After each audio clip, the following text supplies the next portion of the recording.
नमस्कार दोस्तों, जय श्री श्याम। आज हम करेंगे मौर्य प्रशासन।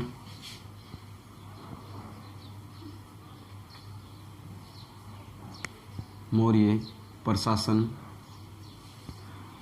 तो मौर्य प्रशासन की अपनी बात करें तो मौर्य प्रशासन एक अहम जो बिंदु है, यानी मौर्य वंश की नींव रखने वाला जो शासक था वो था चंद्रगुप्त मौर्य। और चंद्रगुप्त मौर्य के बाद में जो महान जो सम्राट आया था यानी शासक आया था वो था अशोक था। उन दोनों के द्वारा क्या किया गया था, मौर्य साम्राज्य का जो संचालन यानी प्रशासनिक इकाइयों के आधार पर उन्होंने क्या किया था, अपने साम्राज्य का संचालन किया था। और एक सुदृढ़ तरीके से है वो क्या है, साम्राज्य का संचालन है वो उन्होंने किया था। तो मौर्य प्रशासन की बात करें तो चंद्रगुप्त मौर्य का प्रधानमंत्री था चाणक्य, उन्हीं का नाम आता है कौटिल्य, विष्णुगुप्त भी मिलता है। तो चाणक्य नामक जो व्यक्ति है उस चाणक्य के द्वारा लिखी गई थी अर्थशास्त्र। क्या लिखी गई थी? अर्थशास्त्र नामक पुस्तक लिखी गई थी। और उन्होंने अर्थशास्त्र के अंतर्गत क्या किया है, मौर्य प्रशासन का उल्लेख किया है। और चाणक्य के द्वारा अर्थशास्त्र के अंतर्गत उन्होंने राज्य के यानी साम्राज्य के क्या बताए हैं, 7 अंग बताए हैं। क्या बताए हैं? 7 अंग बताए हैं। और 7 अंगों को सप्तांग भी कहा गया है। सप्तांग भी कहा गया है। यानी 7 अंग है वो कौन कौन से हैं अपने बात करें तो 7 अंगों के अंतर्गत सबसे पहला आता है राजा, यानी शासक होता है। और राज्य का क्या होता है, एक महत्वपूर्ण अंग माना गया है। उसके बाद में दूसरा है राष्ट्र, यानी जो अपना राज्य है, साम्राज्य कह सकते हैं या जनपद है, उसको क्या है, एक महत्वपूर्ण अंग माना जाता है। उसके बाद में तीसरी बात करें तो उनके पदाधिकारी। पदाधिकारियों के अंतर्गत आते हैं एक तो मंत्री है, इन्हीं को पुरोहित या अमात्य भी कहा जाता है। क्या कहा गया है? अमात्य भी कहा गया है। ठीक है। अब 4 नंबर की बात करें तो 4 नंबर के अंतर्गत आता है दुर्ग। यानी दुर्ग है वो क्या है, एक साम्राज्य की महत्वपूर्ण इकाई मानी गई है। यानी दुर्ग है वो किस प्रकार का दुर्ग होना चाहिए, और उस दुर्ग के अंतर्गत है हम आक्रमणकारियों से हम किस प्रकार से सामना कर सकते हैं, किस प्रकार से हम उनसे बचाव कर सकते हैं। तो दुर्ग है वो क्या है, साम्राज्य का एक महत्वपूर्ण अंग माना गया है। उसके बाद में 5 नंबर है वो क्या है, सेना। यानी साम्राज्य के अंतर्गत सेना किस प्रकार का गठन किया गया है, सेना का संचालक किस प्रकार का है, सेनापति किस प्रकार का है, और सेना है वो कौन कौन से भागों के अंतर्गत विभाजित की गई है, कौन कौन सी सेना है वो प्रचलित है। उसके बाद में 5-6 नंबर की बात करें तो 6 नंबर के अंतर्गत आते हैं मित्र। यानी साम्राज्य के मित्र कितने हैं, अपना जो साम्राज्य होता है उस साम्राज्य के मित्र कितने हैं, यानी पड़ोसी मित्र है वो कितने हैं, या शत्रु है। उसके बाद में बात करें 7 नंबर की तो एक आता है कोष, यानी धन। क्या आता है? कोष या धन की बात करते हैं। यानी 7 नंबर इकाई बताई गई है वो कौन सा है, धन को बताया गया है कि यानी साम्राज्य का संचालन करने के लिए जो अहम महत्वपूर्ण बिंदु है वो कौन सा है, जो धन को है वो माना गया है। ये किसके द्वारा बताया गया है? चाणक्य के द्वारा। किस में लिखा हुआ है ये बातें? अर्थशास्त्र के अंतर्गत उल्लेखित है। ठीक है। इसके बाद में बात करें अपनी तो चाणक्य के द्वारा अपनी पुस्तक अर्थशास्त्र के अंतर्गत एक और उल्लेख किया है। उन्होंने कहा है कि क्या थी, मौर्य साम्राज्य के अंतर्गत मंत्री परिषद हुआ करती थी। क्या हुआ करती थी? मंत्री परिषद हुआ करती थी। और मंत्री परिषद के 2 भाग थे, एक तो मंत्री थे और एक थे मंत्रीण। क्या थे? मंत्रीण। ठीक है। यानी मंत्री परिषद हुआ करती थी और मंत्री परिषद के अंतर्गत क्या है, 2 अलग अलग भाग हुआ करते थे। एक तो मंत्री हुआ करते थे और एक मंत्रीण हुआ करते थे। मंत्रियों की संख्या के अंतर्गत बात करें 7 से 10 है वो मंत्री है उसके अंतर्गत होते थे। और मंत्रीण के अंतर्गत बात करें तो ये एक महत्वपूर्ण सभा थी, उसके अंतर्गत केवल 3 या 4 व्यक्ति सम्मिलित यानी सदस्य सम्मिलित होते थे। मंत्रियों की बात करें तो मंत्रियों को वेतन दिया जाता था वार्षिकपण 12,000 वार्षिकपण दिया जाता था। क्या दिया जाता था? 12,000 वार्षिक पण दिया जाता था। और ये वेतन कभी नगद भी दिया जा सकता था या कभी जागीर के रूप में भी दिया जा सकता था। ठीक है। ये जरूरी नहीं है कि ये वेतन है वो नगद ही दिया जाए। ठीक है। यानी मंत्री जो होते थे उनके सदस्यों की संख्या वो लगभग अनुमानित है वो क्या 7 से 10 है वो संख्या होती थी। उनको वार्षिक वेतन दिया जाता था 12,000 वार्षिक पण दिया जाता था। ठीक है, वेतन नगद या कभी कभार है वो जागीर के रूप में भी दिया जा सकता था। मंत्रीण के अंतर्गत बात करें तो 48,000 वार्षिक पण दिया जाता था। क्या दिया जाता था? 48,000 वार्षिक पण दिया जाता था। और ये केवल और केवल क्या वेतन दिया जाता था? नगद के रूप में है वो वेतन दिया जाता था। ठीक है, एक और बात करें, अपने अशोक के द्वारा अभिलेख लिखवाने की परंपरा है वो प्रचलित की गई थी। तो मंत्री परिषद को अभिलेखों में क्या कहा गया है? अभिलेखों में मंत्री परिषद है, और मंत्री परिषद को अभिलेखों के अंतर्गत है परिषा के नाम से जाना जाता है। किस नाम से जाना जाता है? परिषा के नाम से है वो जाना जाता है।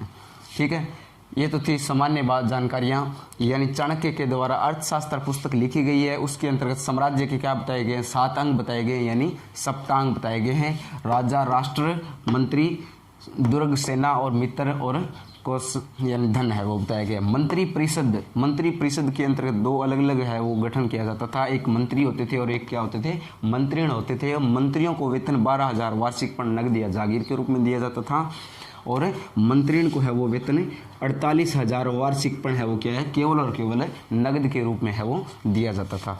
अभिलेखों के अंतर्गत यानी अशोक द्वारा प्रचलित अभिलेख परंपरा थी, उस अभिलेखों के द्वारा मंत्री परिषद को क्या कहा जाता था? परिषा है वो कहा गया है। ठीक है, अब बात करते हैं उनके मौर्य प्रशासन की बात करें, और मौर्य प्रशासन के अंतर्गत है देखिए जो महत्वपूर्ण बिंदु आते हैं, एक तो है केंद्रीय प्रशासन और एक है प्रांतीय प्रशासन। लेकिन मौर्य प्रशासन है वो क्या है? 3 भागों के अंतर्गत है वो विभाजित किया गया था। एक तो है केंद्रीय प्रशासन, एक प्रांतीय प्रशासन और एक स्थानीय प्रशासन के रूप में है वो विभाजित किया गया था। एक आता है केंद्रीय प्रशासन,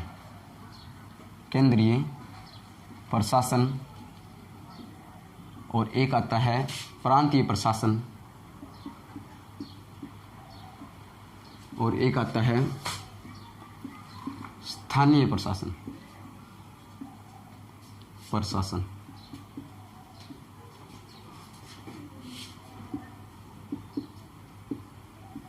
ठीक है, अब इसके अंतर्गत बात करें तो इसके अंतर्गत अलग अलग अधिकारी है वो नियुक्त किए हुए थे। इसमें एक तो 18 पदाधिकारी नियुक्त किए हुए थे, 18 पदाधिकारी, और इन पदाधिकारियों को कहा जाता था तीर्थ या महामात्य कहा जाता था। क्या कहा जाता था? तीर्थ या महामात्य है वो कहा जाता था। इसके बाद में 26 और अध्यक्ष नियुक्त किए हुए थे। क्या नियुक्त किए हुए थे? 26 अध्यक्ष नियुक्त किए हुए थे। इसके बाद प्रांतीय प्रशासन की बात करें तो प्रांतीय प्रशासन के अंतर्गत 5 तो होती थी प्रांत, यानी मौर्य प्रशासन के अंतर्गत कुल मिलाकर प्रांतों की संख्या पूछी जाए तो कितनी थी? 5 प्रांतें थी। लेकिन चंद्रगुप्त मौर्य के समय के अंतर्गत बात पूछी जाए तो केवल और केवल कितनी थी? 4 प्रांतें सम्मिलित थी। लेकिन अशोक ने क्या है? कलिंग विजय प्राप्त करने के बाद क्या है? 5वीं प्रांत यानी कलिंग को है वो जोड़ दिया गया था। तो इसमें 5 तो प्रांत आ जाएगी, 5 प्रांत आ जाएगी, और 5 प्रांतों के अंतर्गत अलग अलग क्या थे?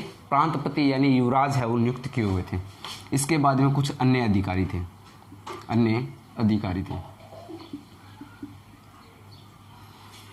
स्थानीय प्रशासन की बात करें तो स्थानीय प्रशासन है वो मुख्य रूप से क्या होता है? एक तो नगरीय होता है, और एक क्या होता है? ग्रामीण होता है।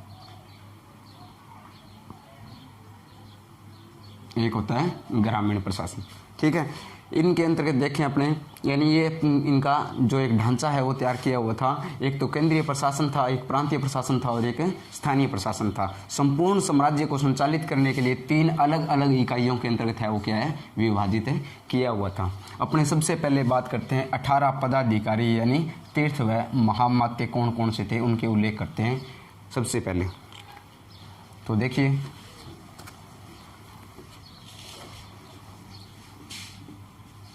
अठारह पदाधिकारी या तीर्थ महामात्य, और 18 पदाधिकारियों के अंतर्गत सबसे महत्वपूर्ण आता है वो कौन सा है? 1 नंबर है मंत्री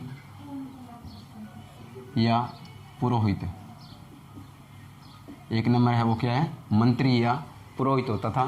2 नंबर उसके बाद में बात करें समाहर्ता, और समा होता है राजस्व अधिकारी। क्या होता है? राजस्व अधिकारी होता है। ठीक है।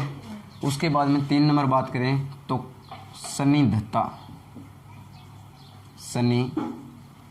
होता था और सन्निधत्ता होता है कोषाध्यक्ष। क्या होता है? कोषाध्यक्ष होता है, यानी धन का संग्रह। इसके बाद में 4 नंबर बात करें युवराज, और युवराज जानते ही हो आप, क्या होता है युवराज? युवराज होता है राजा का उत्तराधिकारी, राजा का उत्तराधिकारी। ठीक है। 5 नंबर की बात करें तो एक आता है सेनापति। क्या था? सेनापति था, और सेनापति होता है युद्ध विभाग मंत्री, युद्ध विभाग मंत्री। ठीक है।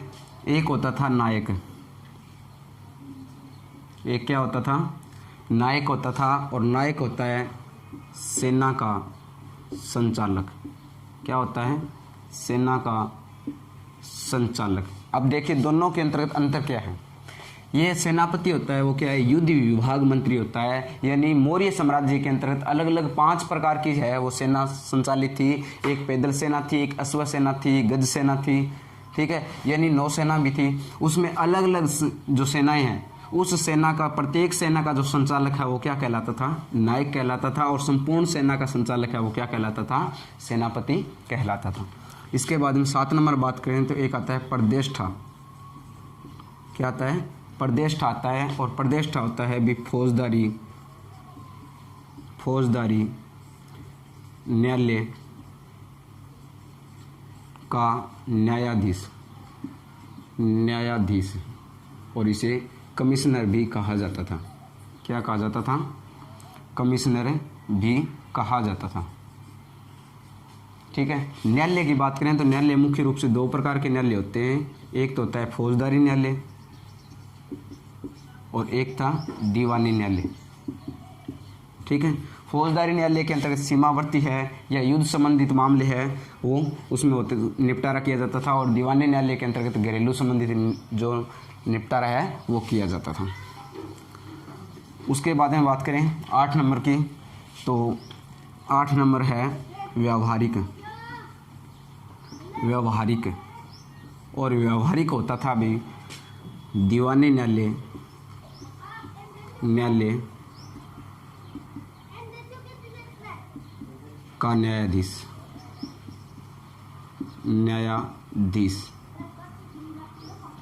ठीक है। 9 नंबर की बात करें तो 9 नंबर एक आता है कर्मांतिक।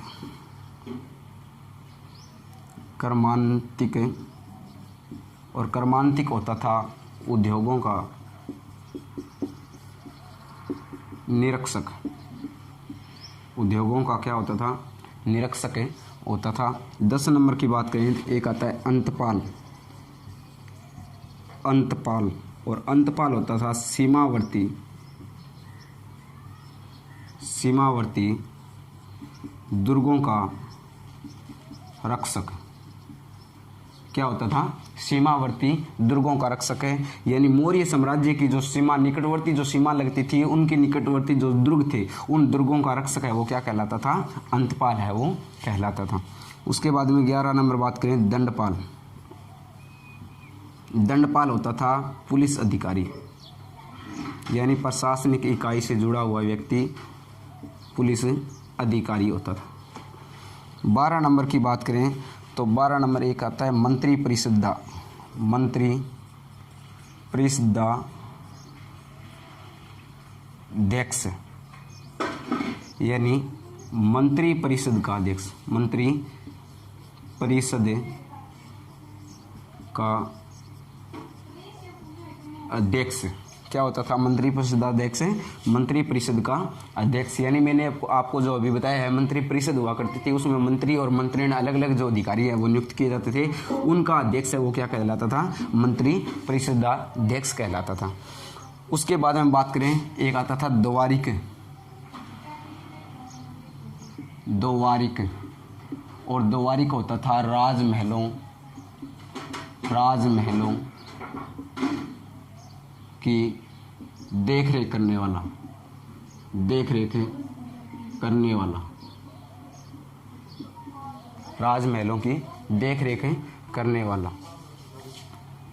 उसके बाद में 14 नंबर है वो था प्रशस्ता, प्रशास्ता, राजकीय कागजी अधिकारी, राजकीय कागजी अधिकारी यानी राजकीय जो कागज होते थे उनकी देखभाल करने का जो कार्य है वो कौन करता था? प्रशासता करता था। उसके बाद में 15 नंबर की बात करें, कितने आगे? मंत्री आ गया, समाहर्ता, सन्निधत्ता, युवराज, सेनापति, नायक, प्रदेष्टा, व्यवहारिक, कर्मांतिक, अंतपाल आ गया, दंडपाल आ गया, मंत्री परिषद आ गया, द्वारिक, प्रशासता और अंतर्वसिक, अंतर्वसिक, अंतर्वसिक और तथा अंगरक्षक सेना का प्रधान। यानी जो राजा होता है वो क्या रखता है? अपनी अंगरक्षक सेना रखता है और उस सेना का प्रधान है वो क्या कहलाता था? अंतर्वसिक कहलाता था। 16 नंबर की बात करें तो एक आता है आठविक, आठविक और आठविक होता है भी वन विभाग मंत्री, वन विभाग मंत्री, वन विभाग मंत्री होता था।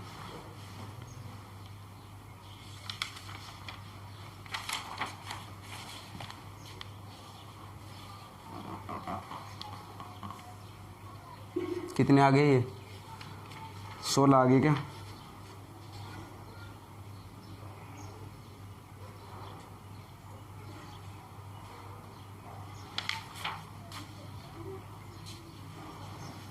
एक होता है 17 नंबर नागरिक, नागरिक नगर का मुखिया या प्रमुख होता है, यानी नगर का मुखिया या प्रमुख होता है। एक होता है दुर्गपाल, दुर्गपाल और दुर्गपाल होता है भी दुर्गों का प्रबंधक, दुर्गों का प्रबंधक यानी दुर्गों की व्यवस्था करने वाला जो अधिकारी है वो क्या कहलाता था? दुर्गपाल कहलाता था। और अंतपाल होता है भी सीमावर्ती दुर्गों का रक्षक होता है। दोनों अलग अलग व्यक्ति हैं, ठीक है। ये थे 18 पदाधिकारी और इन्हें कहा जाता था तीर्थ या महामात्य भी कहा जाता था, ठीक है। अगर याद नहीं हुए तो एक बार दोबारा इनको रिपीट करके देख लेना। इसके बाद में अपनी बात करें 26 अध्यक्षों की, यानी 26 अध्यक्ष है वो कौन कौन से अध्यक्ष थे और केंद्रीय प्रशासन को है वो किस प्रकार से वो संचालन करते थे।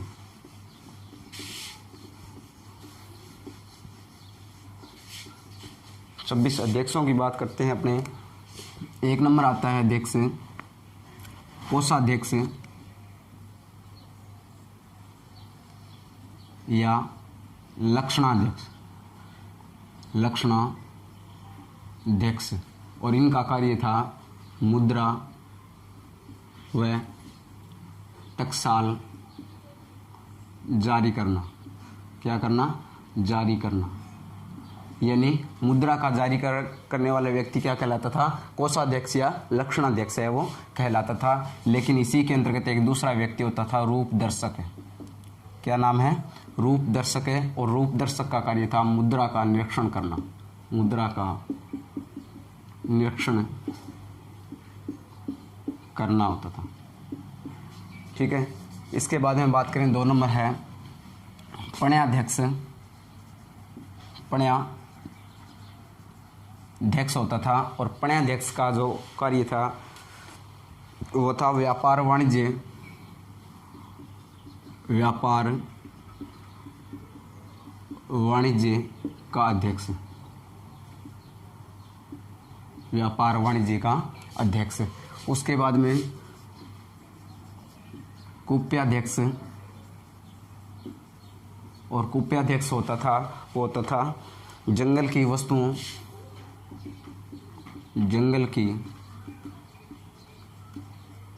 वस्तुओं का निरीक्षक, यानी जंगल में जितनी जो वस्तुएं उत्पादित होती थी उनका निरीक्षण करने के लिए क्या है, कुप्याध्यक्ष नामक अधिकारी की नियुक्ति की हुई थी। नंबर 4 की बात करें अपने तो 4 नंबर आता है अभी पोतवाध्यक्ष। पोतवाध्यक्ष और पोतवाध्यक्ष होता है मापतोल अधिकारी,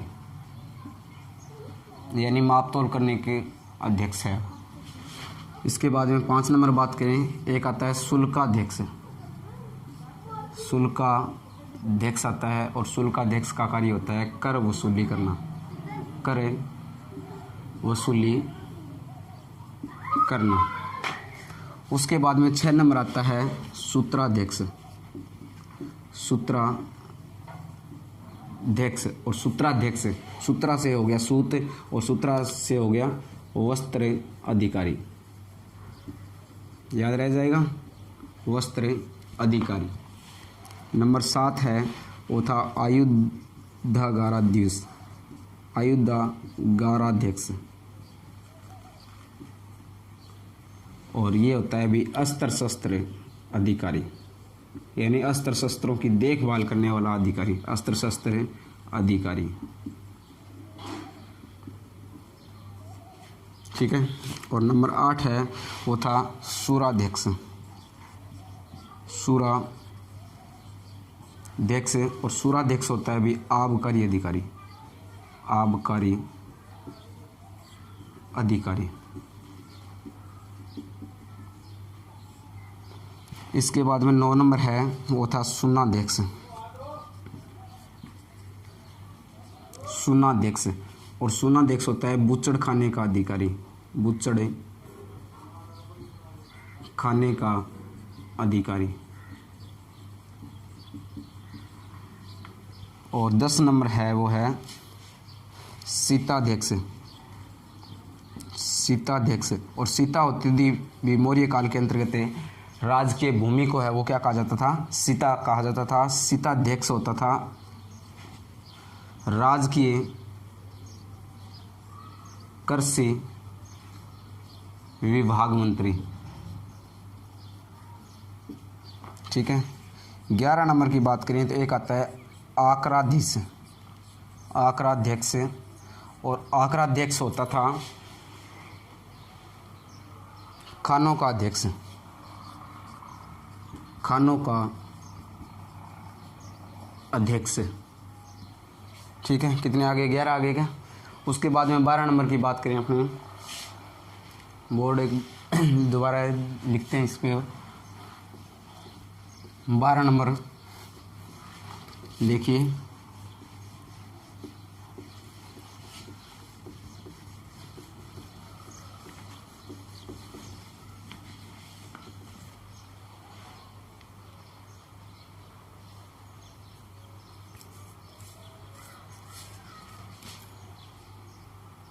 बारह नंबर था विविधता अध्यक्ष। विविधता अध्यक्ष और विविधता अध्यक्ष होता है भी चारागांव का अध्यक्ष। 13 नंबर की बात करें तो नवाध्यक्ष। नवाध्यक्ष होता है नौसेना का अध्यक्ष, नौसेना का अध्यक्ष। उसके बाद में बात करें गणित का अध्यक्ष। गणित का अध्यक्ष और गणित का होती है वेश्यों का निरीक्षक, वेश्यों का निरीक्षक। 15 नंबर की बात करें तो संस्था अध्यक्ष। संस्था अध्यक्ष और संस्था अध्यक्ष होता है व्यापार वाणिज्य का अध्यक्ष, व्यापार वाणिज्य का अध्यक्ष। 16 नंबर की बात करें अपने तो 16 नंबर है लवणाध्यक्ष। लवणाध्यक्ष और लवणाध्यक्ष होता है नमक अधिकारी, नमक अधिकारी। 17 नंबर है मुद्राध्यक्ष। मुद्राध्यक्ष, और मुद्राध्यक्ष का कार्य था पासपोर्ट जारी करना। पासपोर्ट जारी करना, ठीक है। यानी एक तो होता है मुद्राध्यक्ष पासपोर्ट जारी करने वाला, और एक था कोषाध्यक्ष जो इसका कार्य क्या था, मुद्रा जारी करने वाला था। उसके बाद में 18 नंबर की बात करें तो 18 नंबर एक आता है लौहाध्यक्ष। लौहाध्यक्ष धातुओं का निरीक्षक। धातुओं का निरीक्षक। 19 नंबर की बात करें तो देवताध्यक्ष। देवताध्यक्ष, और देवताध्यक्ष होता था भी धार्मिक संस्थाओं का अध्यक्ष। धार्मिक संस्थाओं का अध्यक्ष।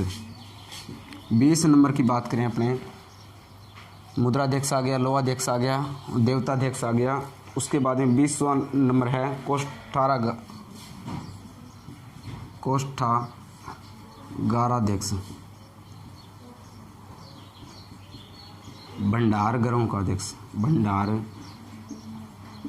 का अध्यक्ष, यानी दुर्गों के अंतर्गत क्या होते थे, भंडार गृह होते थे अपनी खाद्य सामग्री रखने के लिए, उनका अध्यक्ष है वो कोष्ठागार अध्यक्ष का होता था। 21 नंबर की बात करें सवर्णाध्यक्ष। सवर्णाध्यक्ष, और सवर्णाध्यक्ष होता था सोने का निरीक्षण करने वाला। सोने का निरीक्षक अधिकारी।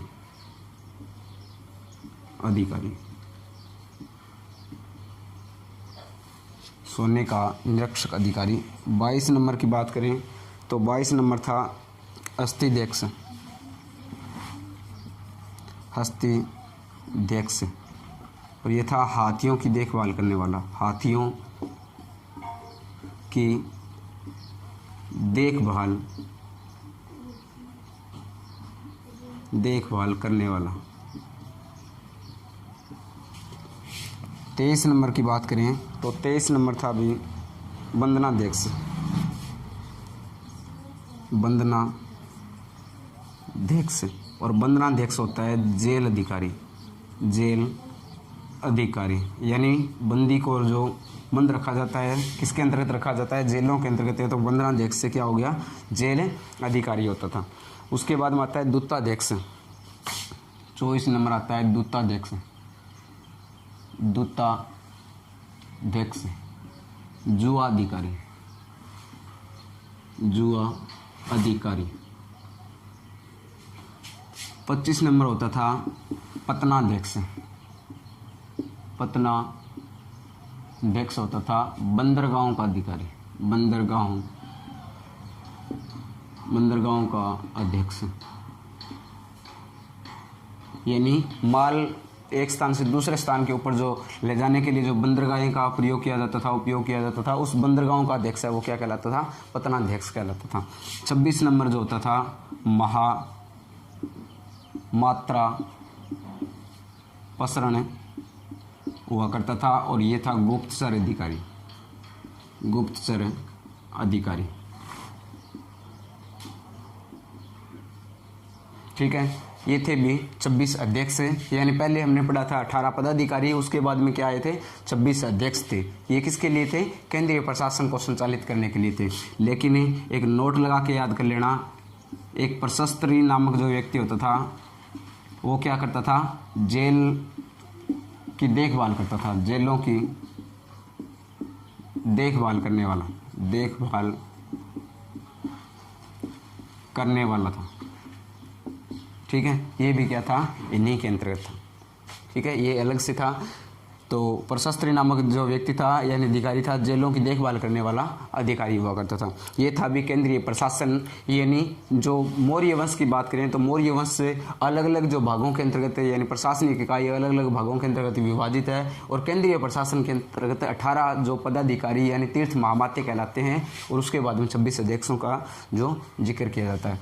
उसके बाद में अपने बात करें प्रांतीय प्रशासन की बात करते हैं, तो प्रांतीय प्रशासन किस प्रकार से संचालित था, किस प्रकार से विभाजित था। तो प्रांतीय प्रशासनों की बात करें तो प्रांत कुल मिला के कितनी थी, 5 प्रांतें हैं, वो मौर्य प्रशासन के अंतर्गत प्रचलित थी। तो 500 प्रांतों की बात करें अपने तो देखिए प्रांतीय प्रशासन, और प्रांतीय प्रशासन के अंतर्गत प्रांतों को कहा जाता था भी,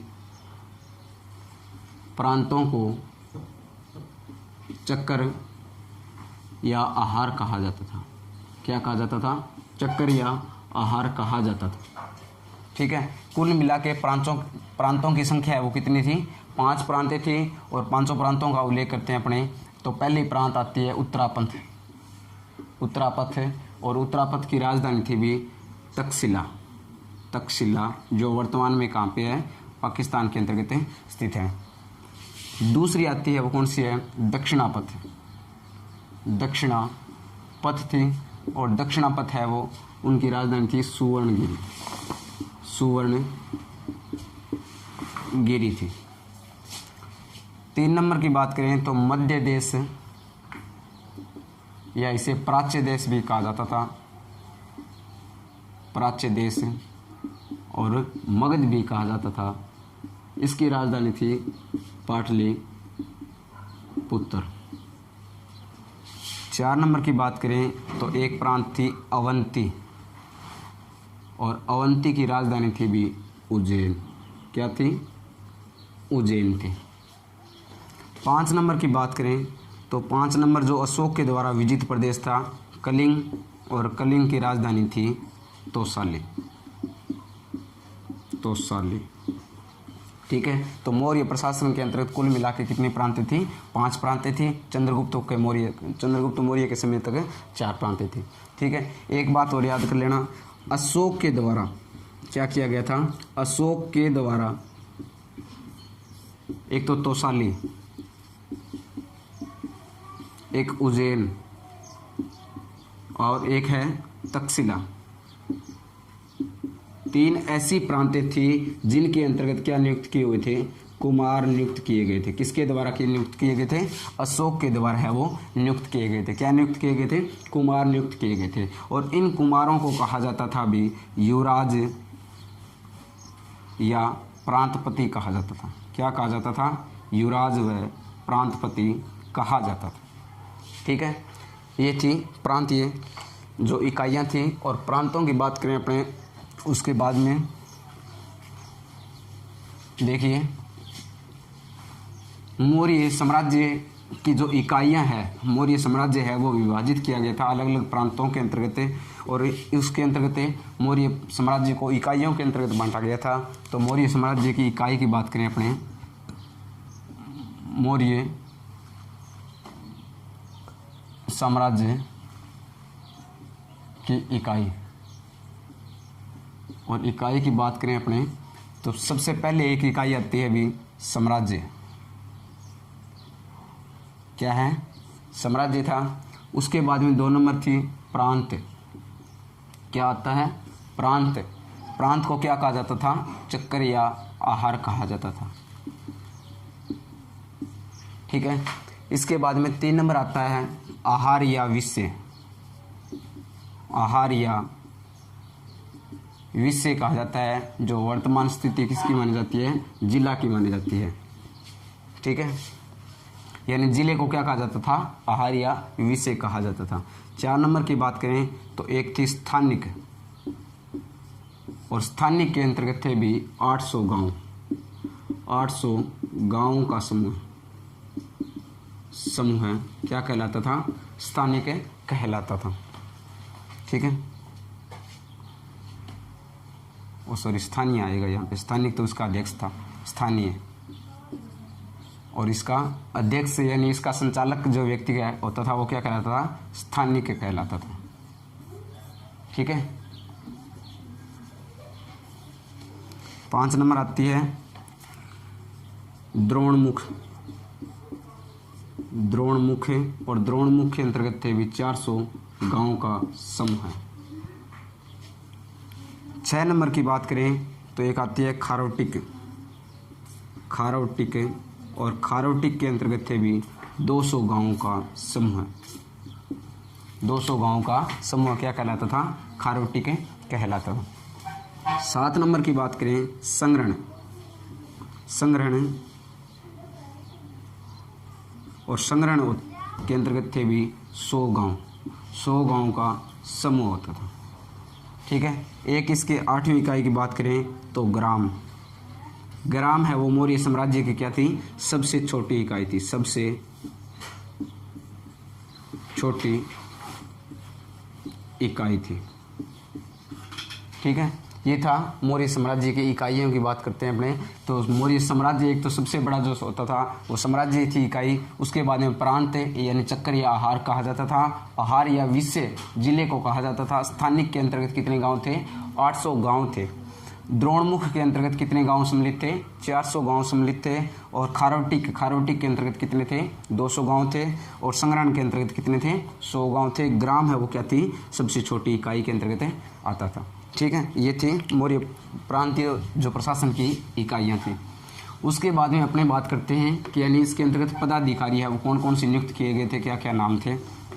तो पदाधिकारियों की बात करें प्रांतों के अंतर्गत, अलग अलग प्रांतों के अंतर्गत, यानी जो 3 मैंने प्रांत बताई अभी आपको, तो शाली, उज्जैन और तक्षशिला, उसके अंतर्गत कुमार नियुक्त किए गए थे। उन्हें युवराज व प्रांतपति कहा जाता था। इसके अलावा जो पदाधिकारी थे उसकी बात करें अपने तो एक आता है प्रदेष्ठी। और प्रदेष्ठी नामक अधिकारी होता था भी समाहर्ता के अधीन। समाहर्ता क्या होता है? राजस्व अधिकारी। राजस्व अधिकारी पदाधिकारियों के अंतर्गत, तीर्थों के अंतर्गत बात की थी ना अपने समाहर्ता की, वो ये समाहर्ता। ठीक है, समाहर्ता के अधीन प्रदेष्ठी कार्य करता था। ठीक है, और कार्य क्या करता था? स्थानिक, यानी जो स्थानीय, मैंने अभी बताया आपको, स्थानीय होता था। 800 गांव का समूह है और उसका जो पदाधिकारी क्या कहलाता था? स्थानिक कहलाता था। और स्थानिक वह गोप होता है भी 10 गांवों का अध्यक्ष। ठीक है, गोप क्या होता है? 10 गांवों का अध्यक्ष यानी मुख्य होता है, वो गोप होता है। तो प्रदेष्ठी नामक अधिकारी है वो समाहर्ता के अधीन कार्य करता था और स्थानिक व गोप की क्या करता था? जांच करता था। क्या करता था? जांच करता था। बात आगे समझ में? यानी प्रदेष्ठी नामक अधिकारी है वो क्या है? समाहर्ता के अधीन कार्य करता था और स्थानिक व गोप की क्या करता था? जांच करता था। उसके बाद में आता है युक्त। युक्त नामक अधिकारी है वो केंद्रीय व स्थानीय प्रशासन, केंद्रीय व स्थानीय प्रशासन के बीच कड़ी का कार्य करता था। के बीच कड़ी का कार्य करता था। ठीक है, यानी एक जो केंद्रीय प्रशासन होता था और स्थानीय प्रशासन होता था, उनके बीच में आदान प्रदान करने वाले, बातों का आदान प्रदान करने वाला जो अधिकारी था वो कौन था? युक्त नामक अधिकारी है वो होता था। उसके बाद में राजुक की बात करें तो राजुक नामक जो अधिकारी था भी ग्रामीण क्षेत्रों से कर वसूलना और न्यायिक शक्तियाँ भी क्या थी? इसी के अधीन में थी। यानी ग्रामीण क्षेत्र के अंतर्गत न्यायिक यानी निपटारा करने वाला अधिकारी था वो कौन था? राजुक था। और कर वसूल करने वाला भी अधिकारी कौन था? राजुक था। ठीक है, और इसकी नियुक्ति है वो अशोक के द्वारा 27वें वर्ष यानी राज्याभिषेक के 27वें वर्ष में इसकी नियुक्ति की गई है। राज्याभिषेक के 27वें वर्ष है राज्याभिषेक के। ठीक है, इसके बाद में आता है प्रादेशिक। और प्रादेशिक नामक अधिकारी होता था भी जिला अधिकारी। क्या होता था? जिला अधिकारी होता था। ठीक है, एक आता है स्थानिक। और स्थानिक होता था भी जिले का प्रशासनिक अधिकारी होता था। ठीक है, इसके बाद में बात करें अपने, एक आता है गोप। और गोप नामक जो अधिकारी होता था वो 10 गांव का मुखिया होता था और किसके अधीन कार्य करता था? स्थानिक के अधीन है वो कार्य करता था, स्थानिक के अधीन कार्य करता था। ठीक है। इसके बाद में आता है प्रतिवेदक। प्रतिवेदक, और प्रतिवेदक था भी राजा को सूचना पहुंचाने वाला, सूचना पहुंचाने वाला, पहुंचाने वाला। उसके बाद में आता है महामात्र। महामात्र, और महामात्र नामक जो अधिकारी था वो होता था उच्च अधिकारी। क्या था? उच्च अधिकारी होता था। ठीक है। इसके बाद में इनके कर्मों की बात करें तो कर्म ये आते हैं, एक नंबर आता है युक्त, दूसरा आता है राजुक, और एक आता है प्रादेशिक, और इसके बाद में आता है महामात्र। महामात्र, ठीक है। बढ़ते क्रम, बढ़ते कर्म, ठीक है। ये थे भी कर्म के आधार पर जो अधिकारी नियुक्त किए हुए थे। ठीक है। इसके बाद में अपने मौर्य प्रशासन के अंतर्गत बात करें तो एक आता है नगर प्रशासन, यानी नगर की जो व्यवस्था है, प्रशासनिक जो व्यवस्था किस प्रकार से है वो मौर्य साम्राज्य के अंतर्गत की गई थी, उसकी बात करें अपने तो नगरीय प्रशासन यानी नगर का प्रमुख है वो क्या कहलाता था? नागरिक कहलाता था। वो अपने पदाधिकारियों के अंतर्गत हमने जिक्र किया है।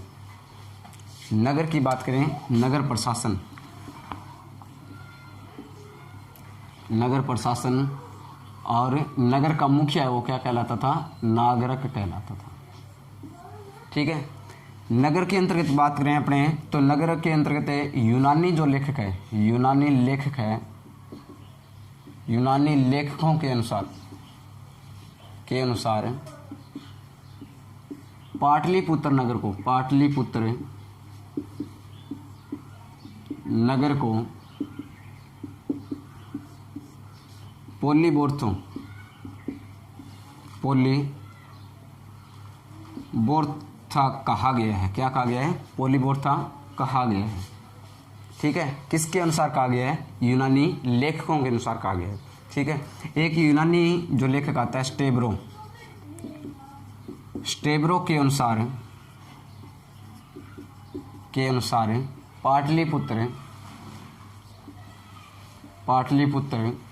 या पोलिबोर्थो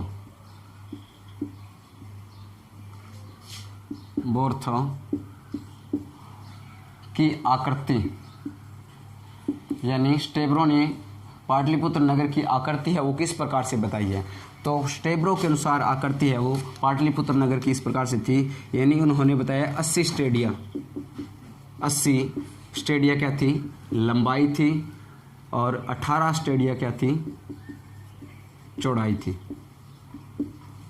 ठीक है। और 64 उसके अंतर्गत क्या बने हुए थे?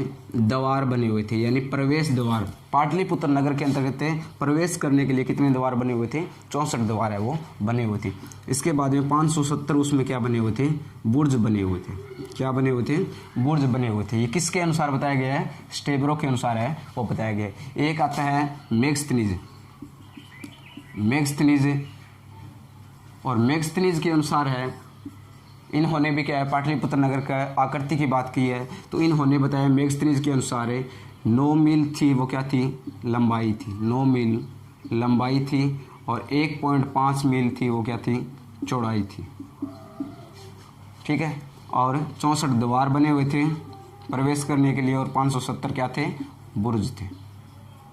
ठीक है। अब बात करते हैं मील की लंबाई चौड़ाई कितनी है, ऑस्ट्रेलिया की लंबाई चौड़ाई की बात करें तो मील एक ईरानी है वो क्या है? एक मापक इकाई माना जाता है, और मील की लंबाई है वो लगभग 1.6 किलोमीटर होती है। भी 1 मील की लंबाई है वो कितनी होती है? 1.6 किलोमीटर होती है।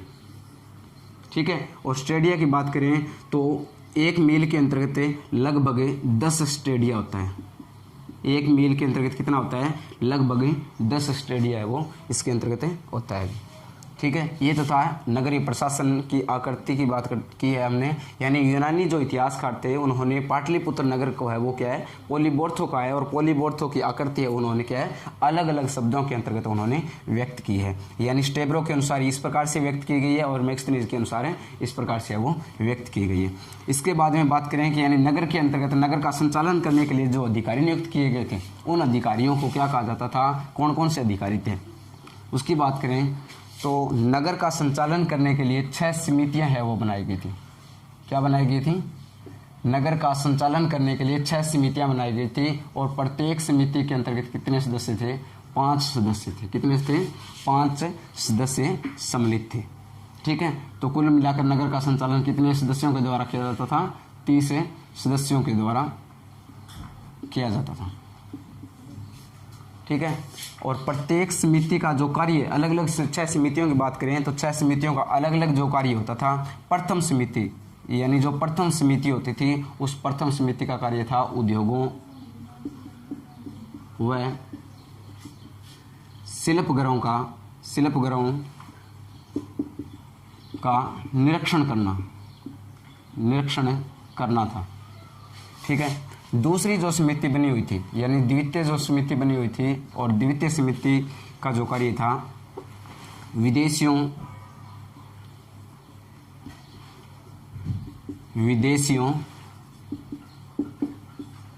की देखरेख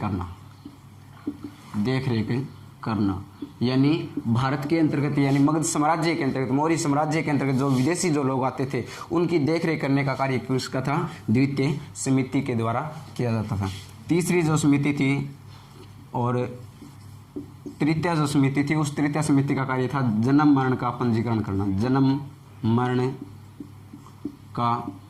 करना, यानी साम्राज्य के अंतर्गत है वो कितने जो बच्चों का जन्म हुआ है, कितने व्यक्तियों की है वो मृत्यु हुई है, जो सभी का लेखा जोखा है वो किसके द्वारा किया जाता था? तृतीय समिति के द्वारा है वो किया जाता था। चौथी समिति थी, उस चौथी समिति के अंतर्गत बात करें तो चतुर्थ समिति आती है। चतुर्थ समिति के अंतर्गत व्यापार वाणिज्य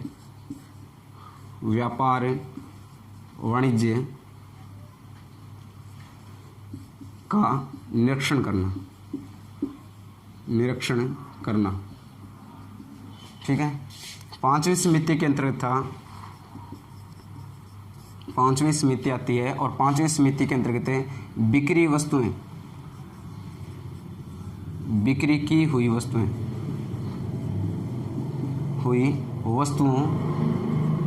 वस्तुओं का निरीक्षण करना। ठीक है, और छठी जो समिति थी और छठी समिति का जो कार्य था बिक्री कर वसूलना।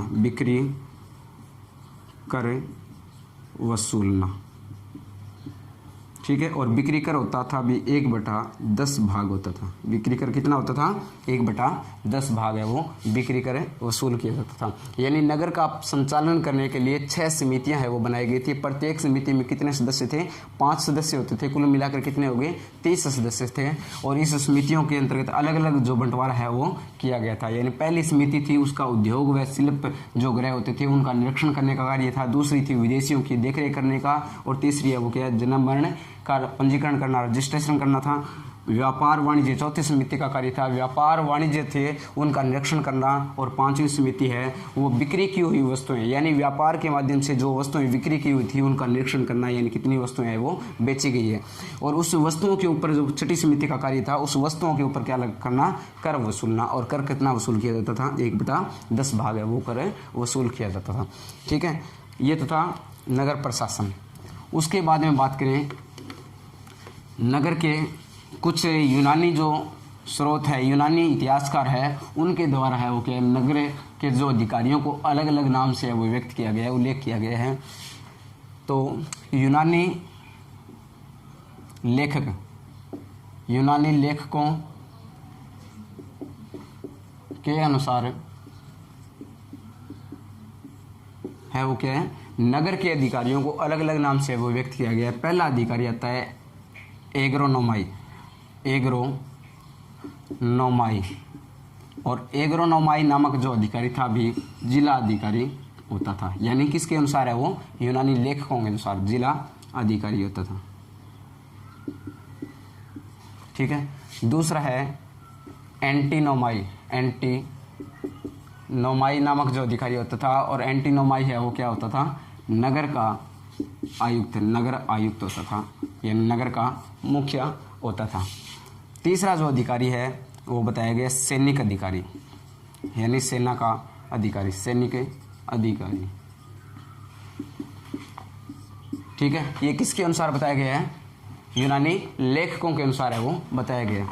उसके बाद हम बात करें अपने 4 नंबर की, तो एक मेगस्थनीज नामक राजदूत जो आया था चंद्रगुप्त मौर्य के दरबार में, उनके द्वारा नगर अधिकारी को बताया गया एस्ट्रोनोमाई कहा गया है।